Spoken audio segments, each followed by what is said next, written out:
Habari mpendwa mtazamaji popote pale ulipo katika ufuatiliaji wako wa channel hii ya Aisha's Food. Leo nimeweza kuwaleteni jinsi ya kutengeneza ama kupika kiota cha viazi pamoja na pweza.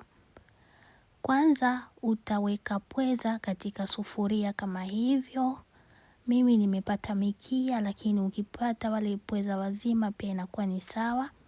Nimeongezea kwa kuweka chumvi kiasi kama hivyo ambavyo inaonekana. Vile vile nimeweka kitunguu saumu kijiko kimoja kikubwa cha chakula na tangawizi kijiko kimoja kikubwa cha chakula. Na hapo nimeweka sosi kwa ajili ya kulainishia zaidi hao pweza. Pia nimeweka na maji ya ndimu. Nitachanganya kama hivyo na kuacha jikoni wapate kuiva. Kwa sosi ambazo nimetumia katika kuchemshia hawa pweza sikubahatika kuweka maji, yani wenyewe wamekuwa wamejiivisha hivyo, lakini nitaweka katika description box ni sosi gani ambazo nimetumia katika kuchemshia hawa pweza. Na kama hivyo ambavyo unaona pweza wako tayari wameiva, utazima jiko lako na kuweka katika sahani na wataonekana kama hivyo. Unaweza ukaacha wakapoa na kisha ukaanza kuwakatakata, lakini kutokana na muda kwenda sana imenibidi ni wakatekate tu hivyo hivyo wakiwa bado wako na umoto moto. Utabandika mafuta jikoni, yakipata moto utaanza kukaanga pweza wako kama hivyo ambavyo inaonekana.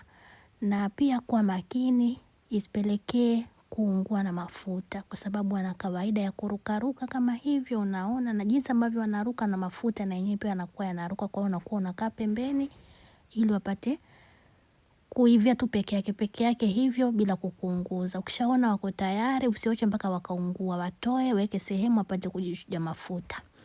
Hapo nina hicho cha kusagia nyanya na hapo nimechukua viazi.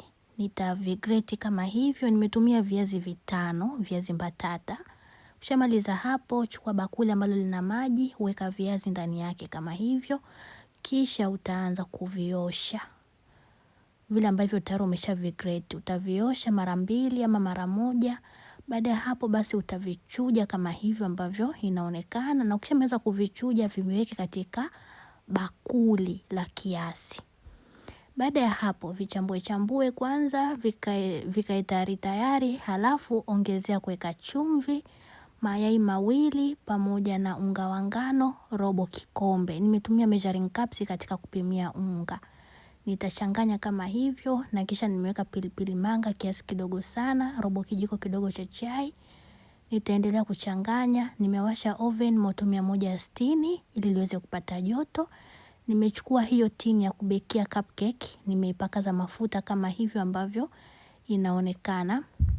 Baada ya hapo nimechota mchanganyiko wa viazi, mayai ambao nimeuchanganya awali, nitaweka humo ndani yake kama hivyo. Unakuwa unaweka kiasi, na ukimaliza kuweka kama hivyo unakuwa unasambaza kama hivyo mpaka juu. Halafu utaenda kubeki kwenye oven mpaka pale utakapoona vimebadilika rangi, yani vimeiva vizuri, viko golden brown kama hivyo. Utavitoa, utaacha vipoe, kisha utachukua sahani yako na utaanza kupamba kama hivyo ambavyo inaonekana. Kama ni mgeni na kusihi ndugu yangu, usisahau kusubscribe, kulike, kucomment na kushare na marafiki, bila kusahau matangazo ya mdomo kwa ndugu jamaa na marafiki, na wakaribisheni sana. Hapo nimeweka sosi. Hiyo sosi nimeweka mayonnaise katika blender, chumvi, ndimu pamoja na mustard. Bila kusahau pilipili manga kidogo nimeweka. Kwa hiyo utaweka kama hivyo, unaweka tu kiasi na kisha utaweka pembeni ya sahani kama hivyo ambavyo unaona, ni kwa ajili tu ya urembo. Aya, ukishamaliza hapo sasa utachukua pweza ambao tayari umeshawakaanga. Utaweka hapo juu. Utaweka juu ya hiyo sosi. Unaona kama hivyo. Hiyo jamani ni nzuri, lakini pia kama hauna pweza unaweza ukachukua mayai ya kuchemsha ukaweka kwa juu yake. Na hiki chakula kinatokana kwa nchi 3. Yani nchi 3 tofauti: Spain, UK pamoja na Marekani.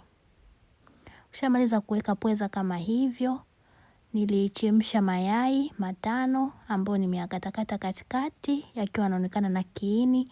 Nitaweka pembeni kama hivyo ambavyo inaonekana. Halafu nimemwagia na paprika ya unga kama hivyo, si lazima lakini kama haupendi.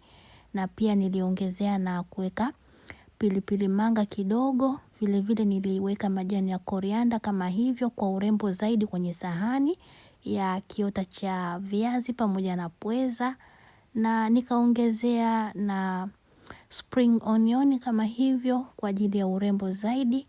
Na mpaka kufikia hapo na kuwa nimemaliza kutengeneza hiki chakula, na natumaini kwamba utajaribu hii recipe na utaipenda kwa mapishi haya na mengineyo ya nchi nyingine tofauti. Usisite kutembelea katika page hii ya Aisha's Food hapa YouTube, Instagram, TikTok, Facebook, kote kunapatikana. Mpaka wakati mwingine, na watakieni siku njema na wapendeni sana. Na kama hivyo ambavyo unaona chakula jinsi ambavyo kinavutia. Mpaka wakati mwingine, bye bye.